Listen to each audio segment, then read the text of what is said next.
Ganga Goya. Oh, ya, oi. Un eloto. Ganga Goya.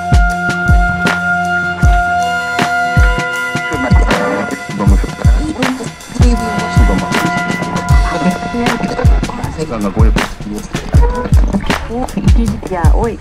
Un eloto.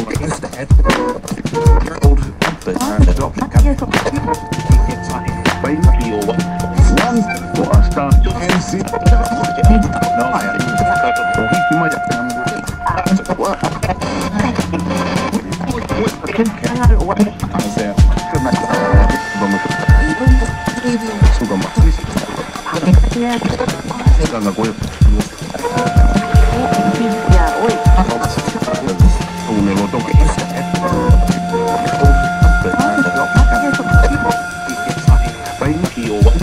One for a star. Ya,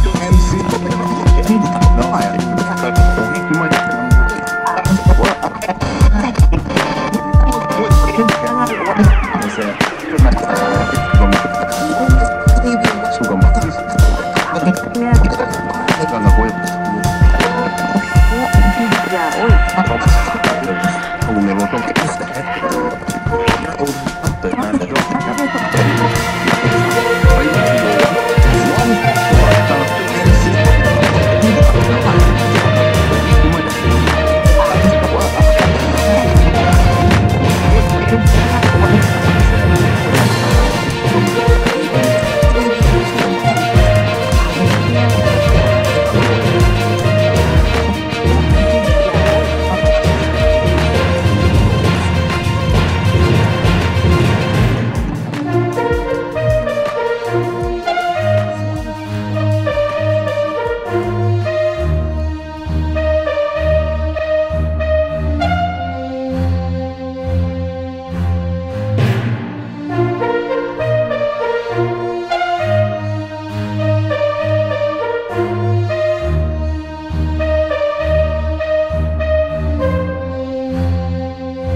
leakage కేసులో ఈటల రాజేందర్ విచారణ ముగిసింది. ఇక 10th paper leak కేసులో ఈటల్ని ప్రశ్నలు సంధించారు పోలీసులు ఒక గంటపాటు.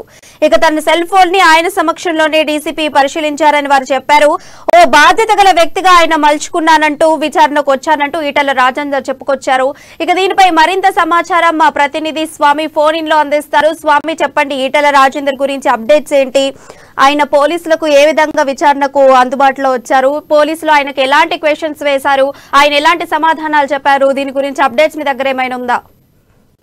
రైట్ ప్రియాంక, ఇప్పుడు ఉన్న హిందీ పరీక్ష పేపర్ లీకేజ్ విషయంలో వరంగల్ పోలీసుల ముందు ఈటల రాజేందర్ తో పాటు ఆయన పిఎలకు సంబంధించిన వీళ్ళిద్దరికైతే మొత్తం నోటీస్ ఇవ్వడం జరిగింది. తనకు తెలిసిన సమాచారం మేరకు ఈటల రాజేందర్ కూడా మొన్న మోడీ అక్కడ హైదరాబాద్ రానున్న నేపథ్యంలో ఈ నెల 7వ తారీఖున విచారణ చేయాల్సి ఉండగా మోడీ అక్కడికి హైదరాబాద్ రావాల్సిన నేపథ్యంలోని వాయిదా వేయడం జరిగింది. 10వ తారీఖు నాడు, నేడు సోమవారం నాడు కూడా డైరెక్ట్ వరంగల్ సిపి గారి కార్యాలయానికి నేను వస్తానని చెప్పి కూడా ఈటల రాజేందర్ సమాచారం సిపి గారికి ఇవ్వడం జరిగింది. అదే విధంగా కూడా ఈ రోజు మొత్తానికి చూసుకుంటే ఆ హుజరాబాద్ ఎమ్మెల్యే ఈటల రాజేందర్ కూడా సోమవారం నాడు మన సిపి గారి కార్యాలయానికి విచ్చేశారు. అదే రావడంతోని కూడా పోలీసులు అంటే మీడియాకు కూడా ఎలాంటి లోనికి అనుమతించలేదు. ఇవాళ క్లియరెన్స్ ఉన్నప్పటికీ కూడా క్లియరెన్స్ రద్దు చేసి కూడా ఈటల రాజేందర్ ఆ విచారణ ఉన్న నేపథ్యంలోని మీడియాకు ఎలాంటి లోనికి రావడానికి అనుమతి లేదని చెప్పి కూడా సిపి గారు తెలపడం జరిగింది. అట్లా హిందీ పరీక్ష పత్రం లీకేజ్ వ్యవహారంలో కూడా ఒక సంచలనం సృష్టించని చెప్పుకోవచ్చు. దీనికి మాత్రం ఇప్పటి వరకు ఆ రాజకీయ రంగు పులుపుకుందని చెప్పుకోవచ్చు. ఈ కేసులో అత్యంత రాజకీయ నాటకాల పరిమాణాల మధ్య కూడా బీజేపీ రాష్ట్ర అధ్యక్షుడు బండి సంజయ్ని మొదటి నిందితుడిగా చేర్చి ఆ తర్వాత కరీంనగర్ సెంట్రల్ జైలుకు పంపించడం జరిగింది. ఇది రాష్ట్రంలో చర్చనీయాంశంగా మారిందని చెప్పుకోవచ్చు. కానీ అదే విధంగా ఈటల రాజేందర్ పిఏలతో పాటు కూడా నోటీసులు అంటే ఈ ఇద్దరు పిఏల సెల్ ఫోన్లు ఇప్పటికే తీసుకున్న నేపథ్యం కనపడతా ఉంది. వారిద్దరికి కూడా దీంట్లో కూడా అంటే హిందీ పరీక్ష పేపర్లో కూడా ఇది కమలాపురంలో అంటే సొంత నియోజకవర్గంలోని ఈటల రాజేందర్ నియోజకవర్గంలోని ఇది వాళ్ళ పిఏలకు సంబంధించిందని కూడా వాళ్ళకు వాట్సాప్ లో గ్రూపులలో కూడా క్వశ్చన్ పేపర్ అందిందని సమాచారం మేరకు కూడా వాళ్ళిద్దరి పిఏలను కూడా అదుపులోకి తీసుకోవడం జరిగింది. వాళ్ళిద్దరి సెల్ ఫోన్లను కూడా పోలీసుల దగ్గర ఉంది అని చెప్పుకోవచ్చు. కానీ మొత్తానికి 10వ తారీఖు నాడు కూడా పోలీసుల ముందు హాజరుపరుస్తామని కూడా సమాచారం ఇచ్చారు. కానీ వరంగల్ సిపి ముందు ఇవాళ హాజరుపడక ఈ కేసులో మాత్రం ఈటలతో పాటు పిఎల్ ఇద్దరికి కూడా నోటీసు జారీ చేసిన విషయం తెలిసిందే. లీకేజ్ అయిన హిందీ పేపర్ ఈటల రాజేందర్ కి ఎలాంటి సంబంధం లేదు. నేను వాట్సాప్ గ్రూప్ కూడా చూడలేను, వాట్సాప్ లో వచ్చిన మెసేజ్ కూడా నేను అసలు చూడను, వాటిని చదవను అని చెప్పి కూడా ఆయన సిపి గారికి సమాధానం ఇవ్వడం జరిగింది. నాకు అలా పట్ల హిందీ పేపర్ లీకేజ్ పట్ల కూడా నాకు ఎలాంటి సంబంధం లేదు. ఈ కమలాపురం జరిగిన బాయ్స్ స్కూల్లో కూడా జరిగిన ఘటనకు నాకు ఎలాంటి సంబంధం లేదు. హుజరాబాద్ నియోజకవర్గంలో పరిధిలో ఉండడం పట్ల కూడా నేను దానికి చిందిస్తున్నాను తప్ప నాకు అలాంటి ఎలాంటి సంబంధం లేదని చెప్పి కూడా సిపి గారికి వాళ్ళ వివరణ ఇవ్వడం జరిగింది. ప్రియాంక, ఈటల రాజేందర్ ఫోన్ కి హిందీ పేపర్ లీకేజ్ యొక్క ప్రశ్న పత్రాలు వాట్సాప్ కి రావడం ఇదంతా ఏదైనా కుట్రపూరితమైనటువంటి చర్య అంటారా? దీని గురించి మీ దగ్గర ఏమైనా అప్డేట్స్ ఉన్నాయా? ఇది మొత్తానికి ఒక రాజకీయ రంగు కూడా ఈ లీకేజ్ కి వ్యవహరించిందని చెప్పుకోవచ్చు. కానీ మొత్తానికి రాష్ట్ర అధ్యక్షుడైన బండి సంజయ్ కూడా కరీంనగర్ ఎంపీగా వ్యవహరిస్తున్న నేపథ్యం కనపడతా ఉంది. కానీ అతనికి కూడా వాట్సాప్ లో చేర్చడం, అది A1 గా అతన్ని నిందితుగా చేర్చడం, అదొక భాగం, రాజకీయ భాగమే. ఇది కూడా నాకు ఎలాంటి సంబంధం లేదు. నేను కనీసం మొబైల్ అంటే ఆండ్రాయిడ్ మొబైల్ కూడా నేను వాడలేను. నా పిఏల వద్దనే ఉంటాయి అవి. కేవలం నేను ఫోన్ మాట్లాడము, వాళ్ళకు ఏదైనా ఆపద ఉంటే నేను అందుబాటులో రావడం తప్ప నాకు ఫోన్ చాటింగ్ చేయడం కానీ అది వాట్సాప్ గ్రూపులు చూడడం కానీ దానికి రిప్లై ఇవ్వడం కానీ అవన్నీ నేను చేయను. అది నాకు చేయకపోను కూడా.